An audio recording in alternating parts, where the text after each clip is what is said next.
The drought may be causing changes at the county office, and the Spurs are on their way to Minnesota, all tied up. On Thursday, May 7th, 2026, this is South Texas Midday. I'm Spencer Chioc. The ongoing water crisis could change how state employees work. KRIS-TV is reporting that Nueces County officials may begin a 4-day in-person work week. County Judge Connie Scott shared the proposed plan with Channel 6.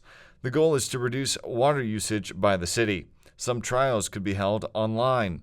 Everyone will still work 40 hours a week, with a possible remote workday on Friday. In Beeville, a new water wells production is going better than expected, according to city leaders. Mayor Pro Tem Benny Puente told KIII News that water coming out of the well has been between 25 to 50% higher than initial projections. If drought conditions worsen, up to 75% of the city's total water use is covered by the one well. The issue of Corpus Christi's water supply is a hot topic, and there was a lot of ground to cover as the United Chamber Committee got the latest updates. Lon Gonzalez has more. Corpus Christi Water Resource Manager Esteban Ramos outlined some updates of the city's current water situation Wednesday morning before the United Corpus Christi Chamber of Commerce Infrastructure and Mobility Committee. Ramos giving the group in attendance the updates on several fronts, including the most recent water level percentages from Lake Corpus Christi and Choke Canyon Reservoir, wastewater reuse, and the Inner Harbor Seawater Desalination Project, among others. One area that has some level of success for water supply are the western and eastern field wells that are aligned on both sides of the Nueces River. The eastern field wells are already online, but more is needed on the western side of the river. Eastern well field, we have drilled 8 wells. Depending upon the action level, we're discharging, and that's normal.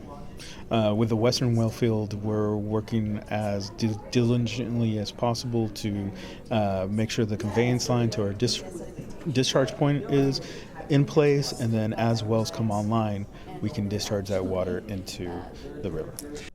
The Evangeline project will hopefully cull water from the Sinton area. That's still up in the air, and a judge's decision on the issue could come by next Tuesday. The decision could also mean a delay. What then? There's always a possibility that there could be additional time added to the process.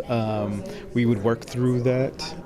Again, that's why the city of Corpus Christi has taken the risk to make sure that all the proper conveyance system is in place, pipe, making sure we have the design is in place. So whatever delays there could be are shortened. Ramos wrapped his talk with an outline of projected water delivery for the rest of the year, as well as 2027 and 2028, which showed possible contributions from the Evangeline Groundwater Program. For KEDT News, I'm Lon Gonzalez. Victoria ISD's $240 million bond initiative passed earlier this week during the city joint general election. While just 14% of eligible voters showed up to the polls, the vote came down to less than a 120 vote difference. 11 projects will now be funded. The federal government broke ground yesterday at the Gateway International Bridge in Brownsville. $300 million of improvements will be constructed, including doubling the inspection capacity. Speaking with the Rio Grande Valley Business Journal, CPB Commissioner Rodney Scott said this investment ensures officers continue to have the necessary facilities, technology, and resources to perform their duties safely, effectively, and efficiently. KEDT works in partnership with the Rio Grande Valley Business Journal. Governor Greg Abbott is threatening state funding from a North Texas city over a planned Eid celebration. KERA's Emmanuel Rivas reports the event will take place at a city-owned water park. Abbott says a June 1st event in Grand Prairie's Epic Waters was originally advertised as Muslims only, calling it discrimination. The city has until Monday to cancel the event or risk losing $530,000 in state funding. But the event's organizer, Amina Knight, says the event is about creating a modest, family-friendly event and not to exclude others. I am curating this event for the Muslim community, for which I am a part of, so that we can gather and have a good time in a modest environment That is rare for water parks. Knight says the city has not contacted her about the event, but hope the event moves forward. I'm Emmanuel Rivas in Dallas. As the price of oil rises, so does the problem of oil rustling. That is the theft of crude oil, a crime that has been part of the Texas oil patch since the earliest days of wildcatters.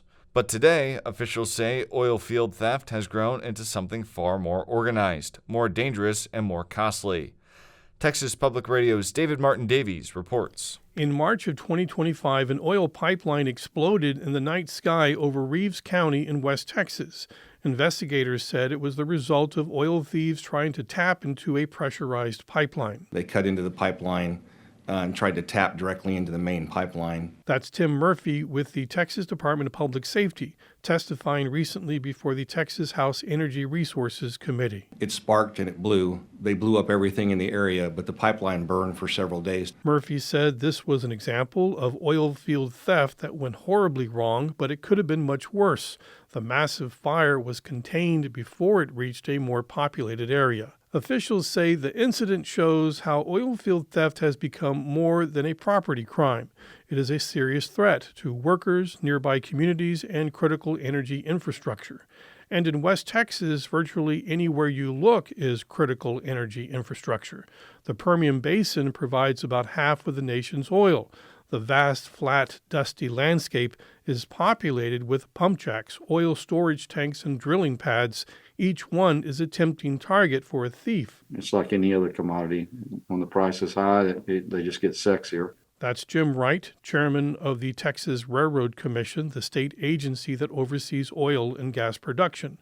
Wright says the thieves are often sophisticated. They're cloning these trucks. They can take a truck and get a full load of oil and not be noticed. Wright says criminals paint tanker trucks to look like legitimate oil field service vehicles. So as they go through these remote ranches to get access to that oil, they go unnoticed. The stolen crude is sold through a broker who sells it onto the market. He says the theft is happening across Texas. About 40% of the industry has experienced some sort of theft. And so I've heard that number could be as high as $1 billion on an annual basis. Wright says the problem is growing, and recent criminal cases show the scale. In April, federal prosecutors announced that 14 people from Texas and New Mexico had been indicted in an alleged crude oil theft conspiracy.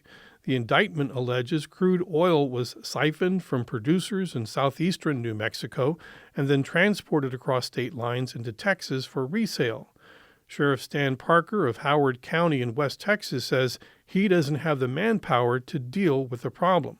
Our county alone gets probably over 1,500 barrels of oil reported stolen every month. Parker says the oil thieves know the oil drilling business, and law enforcement does not.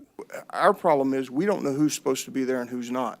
And the thing about it is, if I pulled up on a tank battery right now, I don't know if you can be there or you're not. I don't know if you're drawing water off of it. I don't know if you're pulling oil. It's got very complicated. Texas lawmakers have responded by creating an organized oil field theft prevention unit within the Department of Public Safety, which is now training local sheriffs what to look for to spot an oil thief.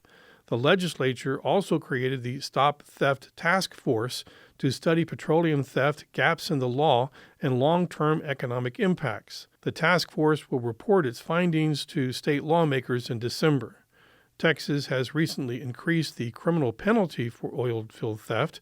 Depending on the value of what was stolen, a conviction can carry 2 to 10 years or up to life in prison. I'm David Martin Davies in San Antonio. Finally, in sports, the Spurs have evened their series against the Minnesota Timberwolves after a dominant 133-95 win at the Frostbank Center in San Antonio. Stephon Castle led the team in scoring with 21 points, and Victor Wembanyama secured a double-double with 19 points and 15 rebounds.